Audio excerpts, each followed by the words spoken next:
আর্থিক সংকটের জেরে কিডনি বিক্রি করেছিলেন হেমতাবাদের এক মহিলা, কিন্তু সেই পাওনা টাকা চাইতে গিয়ে জুটেছে মার। এমনই অভিযোগ তুলেছেন ওই মহিলা। টাকার বিনিময়ে কিডনি বিক্রির ঘটনা সামনে আসতেই চাঞ্চল্য ছড়িয়েছে রায়গঞ্জের বিন্দল এলাকায়। জানা গেছে, উত্তর দিনাজপুর জেলার হেমতাবাদের চৈনগর এলাকার বাসিন্দা এক মহিলা মাইজলি বর্মন আর্থিক সংকটের জেরে 15 লক্ষ টাকার বিনিময়ে নিজের কিডনি বিক্রি করেছিলেন রায়গঞ্জের জালিপাড়া এলাকার বাসিন্দা রবি জালির কাছে। কলকাতার একটি বেসরকারি হাসপাতালে গিয়ে বাদিকের কিডনি তিনি বিক্রি করেন। ওই মহিলার অভিযোগ, সেই সময় তাকে 5 লক্ষ টাকা দেওয়া হয়েছিল, তবে পরবর্তীতে 1.5 লক্ষ টাকা দিতে চাইলেও সেই টাকা আর দেওয়া হয়নি। এরপর গত 4 জুন রবি জালির বাড়িতে টাকা চাইতে গেলে তাকে মারধর করা হয় বলে অভিযোগ। কিডনি বিক্রির বিনিময়ে টাকা দিতে চাইলেও সম্পূর্ণ টাকা না দিয়ে তাকে প্রতারণা করা হয়েছে বলে অভিযোগ। ঘটনায় অভিযুক্তর শাস্তির দাবি জানিয়েছেন অভিযোগকারী মহিলা মাইজলি বর্মন। আপনার নাম? আমার নাম মাইজলি বর্মন। কোথায় বাড়ি আপনার? চৈনগর। এখন কোথায় বাড়ি? এখন আমি সারে করছি। আপনার অভিযোগটা? আমার অভিযোগ হচ্ছে, একটা দালালের হাতে আমি পড়ি যে আমাকে কিডনি বিক্রি করে নিয়েছি। আমাকে বলেছিল আবার 15 লক্ষ টাকা দিব। 15 লক্ষ টাকা না দিয়ে আবার যখন আমার কিডনি বিক্রি করে তখন আমাকে 5 লক্ষ দিয়েছে, আর 1.5 লক্ষ বলেছিল বাড়িতে এসে এনে দিব। বাড়িতে আনবা গেলাম ও মাসের 1 তারিখে, ও ছেলেটা হেরাই গেল। তারপর এই মাসের 4 তারিখে গিয়েছিলাম, 4 তারিখে যায় আবার ছেলে আর ওর মা ধরে আমাকে মারলো। মারেটারে মেরে কি করলো? কপালটা আমার ফাটাই দিয়েছে। কবে?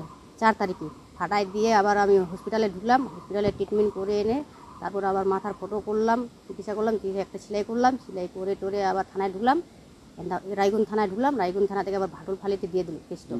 ভাটুল ফালি আবার 6 তারিখে গেলাম। 6 তারিখে যাই আবার বললাম আমাদের ঘটনাগুলো বললাম। তারপর ওই ছেলেটা বললো ঠিক আছে আমরা যাচ্ছি 2 ঘন্টা পরে। 2 ঘন্টা থেকে আবার 4 ঘন্টা হয়ে গেল, তাও গেল না। ভাটুল ফালি বলেছিলাম যে আমাদের পিকনিকের ব্যাপারে ও আবার টাকা নিয়েছে, আমাকে টাকা দিয়ে নাই, মারপিট হয়েছে। ওরা আমাকে 2 মা বেটা মিলে মার দিয়েছে। যে লিখিত অভিযোগ করছেন সেটার মধ্যে কি কিডনির কথা উল্লেখ করেছিলেন? ওটা তো আমি ওখানে দিনাই, আর রায়গঞ্জ থানায় দিনাই। ভাটুল দিলেন না কেন? ওটা দিলাম না। হ্যাঁ, কেন? এমনি দিলাম না, ওটা দিনাই। আর ওখানে ভাটুল ফালি থেকে বলেছিলাম স্যারগুলাকে, হ্যাঁ মুখে বলেছিলাম, স্যারগুলাকে ওখানে বলেছিলাম।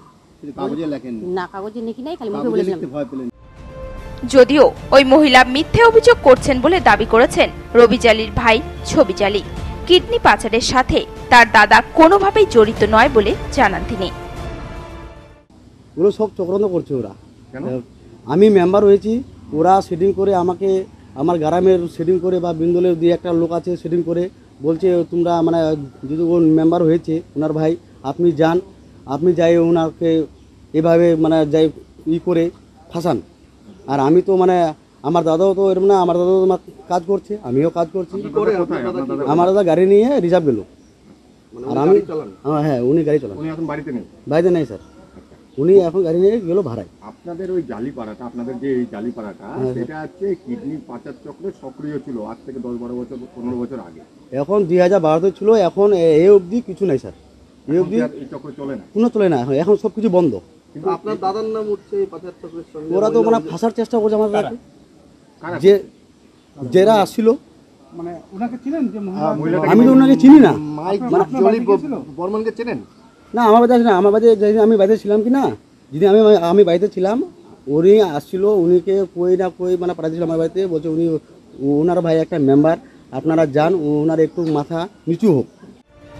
এদিকে এই ঘটনায় রায়গঞ্জ মহকুমা শাসক কিংসুক মাইতি জানান, সোশ্যাল মিডিয়ায় অভিযোগ না জানিয়ে বিষয়টি প্রশাসনের কাছে লিখিত আকারে অভিযোগ করতে, সেই মতো তদন্ত করে প্রশাসন সঠিক ব্যবস্থা গ্রহণ করবে।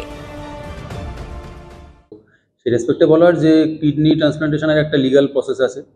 যদি এরকম হয় যে উনি এরকম কোনো নেক্সাস বা কোনো ফাঁদে বা র্যাকেটে উনি পড়েছেন, সেক্ষেত্রে উনি অবশ্যই, যেটা নিয়ম আছে যে যদি এরকম কিছু হয়ে থাকে বা কেউ ওনাকে প্রলোভন দিয়ে থাকে এই জাতীয় ব্যাপারে, তাহলে উনি অবশ্যই লিগ্যাল কমপ্লেন লজ করুক থানাতে, এবং তার সাথে স্বাস্থ্য দপ্তরেও জানাক। মানে আমাদের এখানে সিএমওইচ অফিস আছে, ওখানেও কমপ্লেন জানাতে পারে।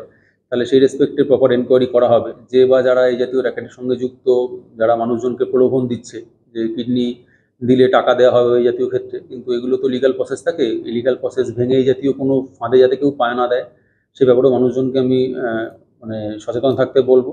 এবং এই ব্যাপারে আমি যিনি অভিযোগ করছেন আমি ওনাকে বলবো যে মানে জাস্ট মিডিয়াতে বা সোশ্যাল মিডিয়ায় শুধুমাত্র কমপ্লেন না করে উনি প্রপার কমপ্লেনটায় লজ করুন, সেটা সিএমওএইচ অফিসে হোক বা থানাতে হোক। লজ করলে তাহলে প্রপার এনকোয়ারি করতে সুবিধা হবে, কারণ ওনার সাথেও কথা বলা দরকার। উনি যেগুলো বলছেন সেগুলো উনি ঠিক, কারণ কমপ্লেন তো জাস্ট একটা উনি ভার্বাল স্টেটমেন্ট দিচ্ছেন বা মুখে বলছেন, কিন্তু প্রপার একদম রিটেন স্টেটমেন্ট পেলে সেই অনুযায়ী এটার প্রপার এনকোয়ারি করা সুবিধা হবে।